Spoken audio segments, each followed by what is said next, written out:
여러분 혹시 이렇게 건축을 해보셨습니까? 저도 태어나서 건축을 처음 해본 게 언제였냐면 캐나다에 가서 이제 교회를 저희가 공사를 하게 될 때 제가 처음으로 건축이라는 일을 하게 되었습니다.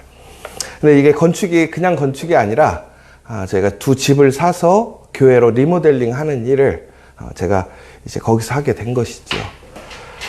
거기서 참 이제 집을 짓는 일을 해보니까 집을 짓는 일이 참 힘들고 어려운데 거기에는 분명히 지켜야 될 것이 있더라고요. 첫 번째는 뭐냐면 도면대로 해야 한다는 거예요. 그렇지 않으면 집이 아무리 멋있게 보이고 또 우리가 원하는 집의 모양으로 나와도 그것이 집으로 인정되지 않더라는 것이지요. 그리고 또한 집을 설계대로 지어야 안전하다라는 것입니다. 그리고 또한 우리가 건축이라는 것을 하게 되면 성실하게 꾸준하게 열심히 해야 한다는 거예요. 그렇지 않으면 그 일을 마칠 수가 없습니다. 제가 이제 캐나다에서 이렇게 교회를 리모델링 할 때에 저희가 힘이 부족하니까 한국에서 목수님을 불러다가 같이 일을 하게 됐어요. 그런데 한국과 캐나다의 큰 차이가 뭐냐면 우리나라는 우선은 도면이 나오면 그 도면을 허락을 받고 이제 우리가 공사를 막 하죠. 그리고 이제 나중에 이제 준공 검사를 받게 됩니다. 그런데 캐나다는 공사를 다 지은 다음에 나중에 검사를 받는 게 아니라 부분별로 섹션을 정해요. 그래서 하나 끝나면 검사 받고 하나 끝나면 검사를 받는 거예요. 얼마나 짜증나겠어요. 그러니까 속도가 느려요. 왜냐면 검사관이 나와야 그 다음 스텝으로 넘어갈 수가 있는 것이죠. 그런데 우리가 이제 아시겠지만 미국이나 캐나다에서 집들이 보면 그렇게 막 화려한 집들이 별로 없는 것 같아요. 우리나라가 보면 더 화려하게 집들을 마음대로 짓지요. 근데 그게 왜 그러느냐? 거기서는 그렇게 허락을 안 해주기 때문에 그렇게 못 짓는 거예요. 기술이 없는 게 아니라. 근데 우리는 우리가 원하는 대로 막 집에도 그렇고 어디도 그렇고 우리 마음대로 우리가 솔직히 그냥 걸리지만 않으면 된다는 생각으로 하게 되죠. 그리고 막상 걸려도 나중에 잘 이야기해서 무마하거나 혹은 벌금 조금 내면 되지라고 생각하게 되는데요. 그런데 캐나다에서는 공사 자체를 못하게 하고 혹은 나중에 불법적인 요소가 생기면 그거를 시정하지 않으면 그 건물 자체를 사용하지 못하게 하는 거예요. 근데 저희가 그때 공사를 할 때 저희가 지붕을 잇는 공사를 하다가 지붕의 처마를 어떻게 할 것인가 라는 부분들을 저희가 고민하게 됐죠.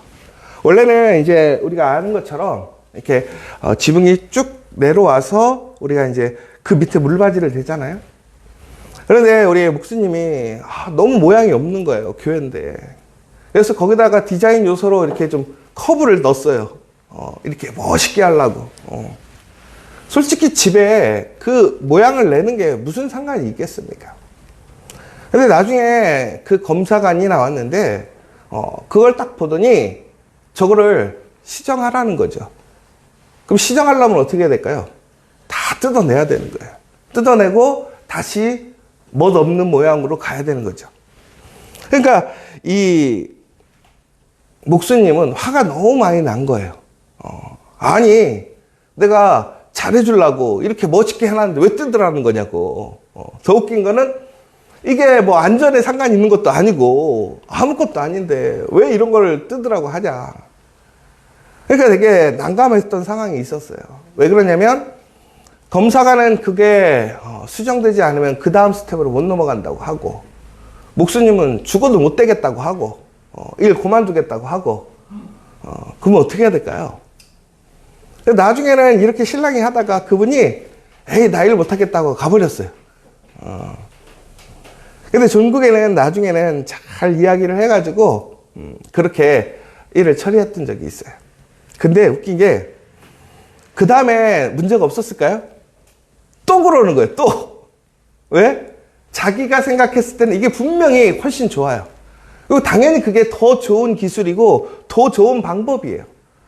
그런데 그 검사관은 도면대로만 해야 되는 거예요. 왜? 너희가 도면을 이렇게 그려왔는데 그것을 허락해 줬기 때문에. 여러분, 우리가 집을 짓는다라는 것이 이처럼 쉬운 것 같지만 집을 지으려면 원칙대로 지어야 허락을 받을 수 있는 거예요. 여러분, 하물며 세상의 집도 이렇게 기준이 있습니다. 그래야 그 집을 지을 수 있고 더 나아가서는 안전하게 살 수 있고 인정을 받게 되는 것이죠. 여러분, 하늘나라에 집을 짓는 것, 어떻게 집을 지을 수 있을까요? 그냥 나의 열심으로 내가 좋다고 생각하는 대로 지으면 하늘나라에 집이 생길까요? 내가 예배 잘 드리는 게 중요하다고 생각해서 예배만 잘 참석하면 하늘나라에 집이 생길까요? 기도가 중요하니까 그냥 기도 많이 하면 하늘나라에 집이 생길까요? 절대 그렇지 않습니다. 결국은 하늘나라에 집을 지으려면 하늘나라에 들어갈 수 있는, 세울 수 있는 집을 지어야 한다는 거예요. 여러분, 그런데 지혜로운 사람은요, 그 집을 올바로 세우는 사람이라고 되어 있습니다.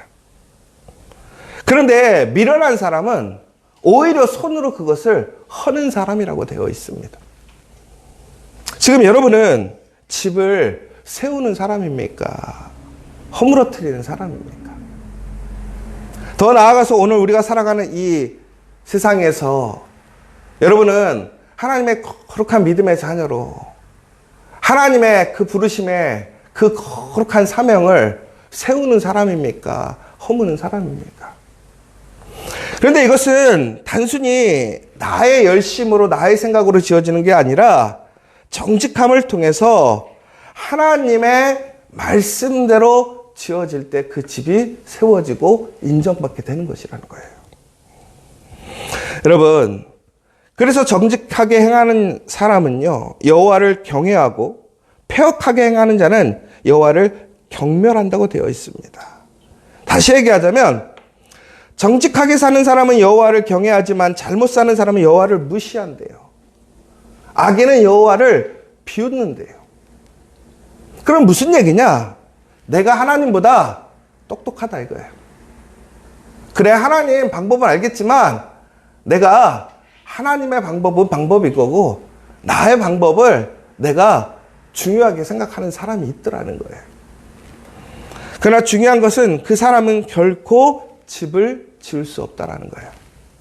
설령 집을 지었다 할지라도 집이 어떻게 돼요? 다시 허물어뜨리고 지어야 한다라는 거예요. 여러분, 인생에 가장 불쌍한 사람이 뭐냐? 열심히 다 해서 다시 허물어뜨리고 다시 해야 되는 사람이에요. 그런데 우리 인생을 보면요, 여러분, 차근차근 늦더라도 정말로 올바른 방법으로 그 집을 짓는 사람이 있는 반면 어떤 사람들은 정말 멋지게 화려하게 빠르게 그 집을 짓지만 종국에는 다시 허물고 또 짓고 다시 허물고 그걸 계속 반복하다가 나중에는 그 집을 소유하지 못하는 사람을 보게 됩니다. 여러분은 어떤 사람이 되고 싶으십니까? 빠른 게 중요한 것이 아니라 바르게 짓는 것이 중요합니다. 바로 그것이 지혜 있는 자이고 바로 그러한 사람들이 하나님의 은혜를 누리게 되는 사람이라는 것입니다.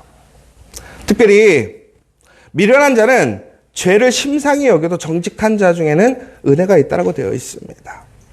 그러니까 무슨 얘기냐면 하나님께서 집을 지을 때 하지 말라는 게 있어요. 근데 사람들은 그 정도는 괜찮다고 생각하는 거예요. 집을 지을 때 아니 처마를 일직선으로 하나 커브를 하나 뭔 상관이야. 아니 페인트를 사용하는 데 있어서 아니 꼭 지정한 거를 써야 돼? 색깔만 똑같으면 되지?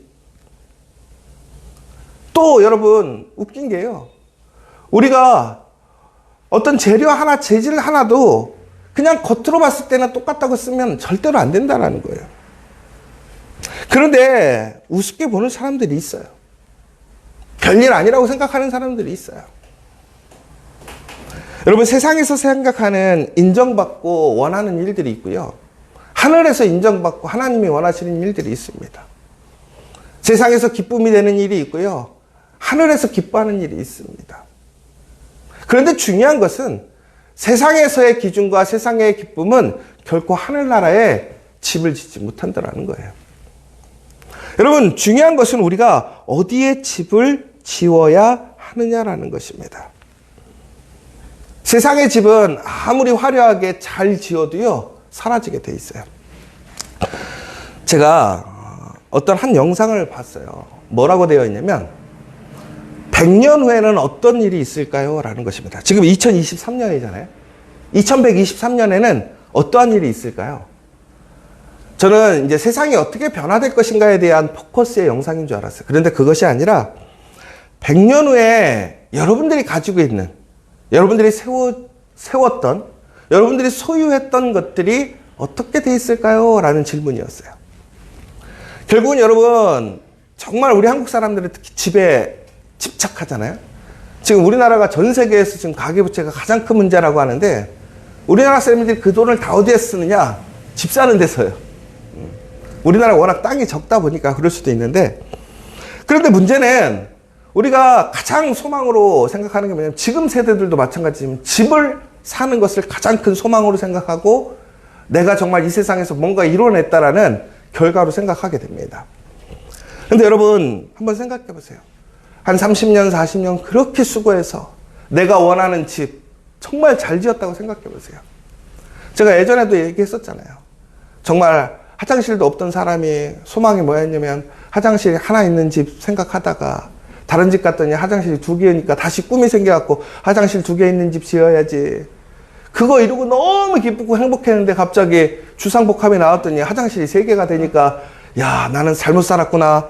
화장실 3개 있는 집 가야지. 그리고 3개 있는 집 갔더니 그 다음날 죽어버린 거예요. 그렇게 우리가 인생을 의미 없이 엄한 것에 힘쓰고 살아가는데, 중요한 것은 그런데 그렇게 내가 돈 주고 샀던 집이 100년 후에는 어떻게 될 거냐라는 거예요.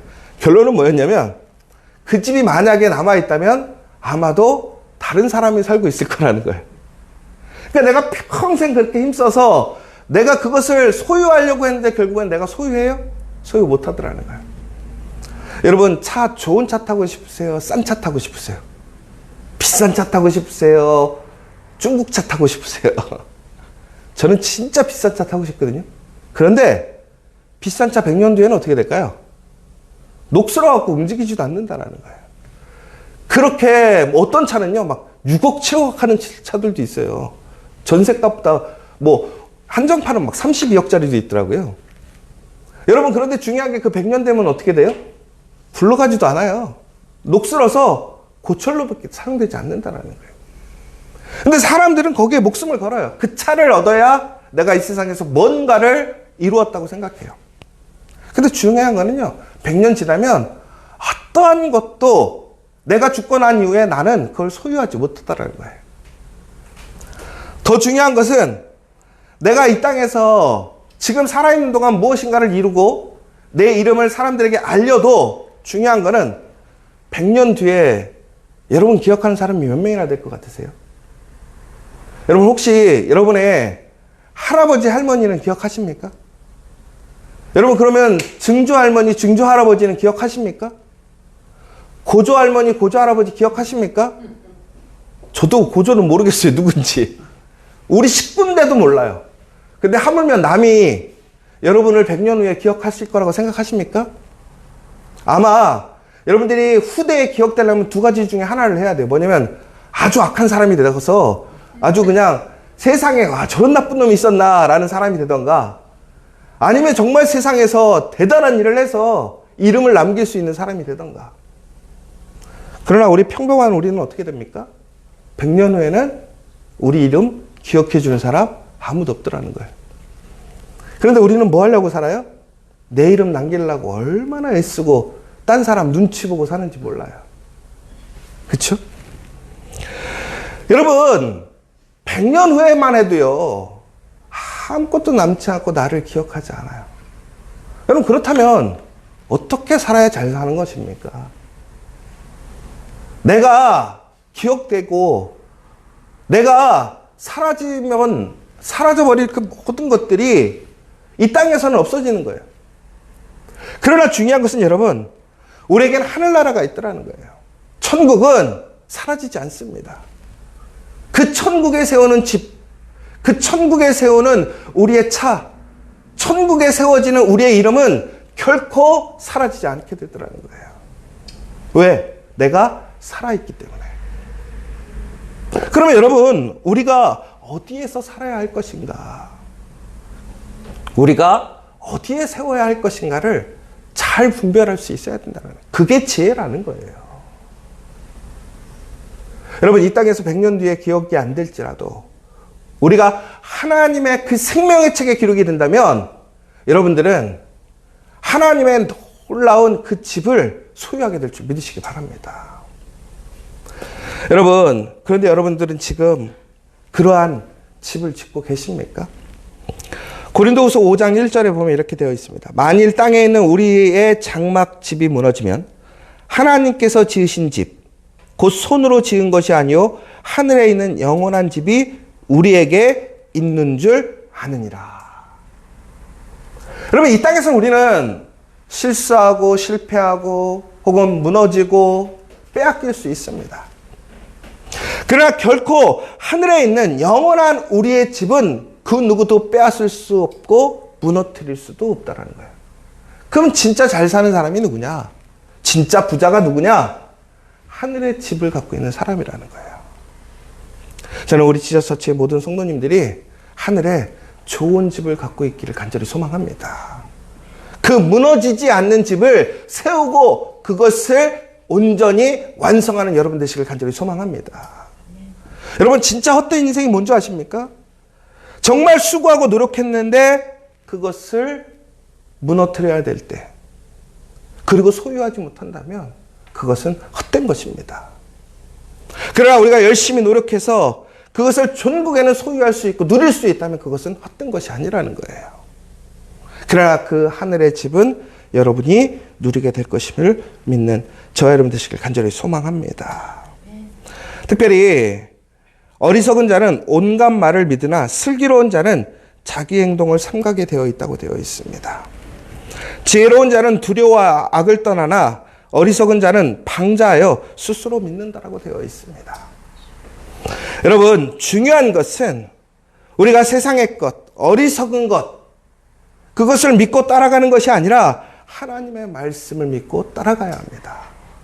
오늘 여러분이 하나님의 말씀대로 세우는 그 돌 하나, 믿음의 그 반석 하나가 천국에는 사라지지 않고 여러분에게 상급으로 주어짐을 믿으시는 저와 여러분 되시길 간절히 소망합니다. 여러분, 오늘 이 시간 다시 한번, 오늘 내 삶이 아무리 힘들고 어려울지라도 하나님은 분명하게 선한 사람에게는 선한 것으로 응대하시고 악한 자에게는 심판과 징계하심을 믿으시기 바랍니다. 그리고 여러분이 정직하게 열심으로 하나님 말씀대로 지으는 것은 결코 허물어지지 않음을 믿으시기 바랍니다. 당장 내 눈앞에 그것이 주어지지 않고 빨리 이루어지지 않는다 할지라도 멈추지 마십시오. 믿음으로 그 집을 지음으로 하나님의 그 놀라운 은혜와 복을 누리는 저와 여러분 되시기를 간절히 소망합니다. 오늘 시간 우리 같이 기도했으면 좋겠는데요. 어떤 길은 사람이 보기에 바르나 필경은 사망의 길이고요. 어떤 길은 사망의 길처럼 보이지만 그것이 사는 길입니다. 그러면 그 길이 뭘까요? 바로 예수 그리스도의 말씀대로 살아가는 길입니다. 여러분, 예수님의 말씀대로, 하나님의 말씀대로 살면 분명히 죽는 길 같습니다. 우리가 오히려 잃어버리는 것 같습니다. 손해보는 것 같습니다. 정말로 느려서 도달하지 못할 것 같습니다. 그러나 그것이 바른 길이면 우리는 천국에는 그 목적지에 다르게 되고 우리는 하늘의 영광스러운 집을 소유하게 됩니다. 오늘 여러분들이 의미 없는 삶을 사는 것이 아닙니다. 지금 내 손에 아무것도 쥐어지지 않는다고 없어서 내가 너무나 잘못 살았다라고 생각하지 마십시오. 여러분, 지금 하늘에 여러분의 집을 짓고 있는 중입니다. 그리고 우리가 하나님의 나라에 들어가는 날 우리는 그것을 분양받게 될 것이고 상급으로 받게 될 것입니다. 여러분, 오늘 다시 한번 우리는 그 하나님의 말씀 앞에 신실하게, 겸손하게 하나님을 두려워하며 경외하는 삶을 살아가므로 그 아름다운 복의 사람들 되시기를 간절히 소망하고, 특별히 우리가 다른 사람들에게 그러한 표징이 되고 증거가 될 수 있는 우리가 될 수 있도록 함께 기도해 주시기 원합니다. 특별히 또 한 가지는 우리가 사라질 것에 대해 목숨을 걸고 우리의 소망을 두는 것이 아니라 사라지지 않을 것, 우리가 소유하고 누릴 수 있는 것이 진정으로 무엇인지를 분별할 수 있는 사람들이 되기를 원합니다. 여러분, 무엇에 힘써야 되겠습니까?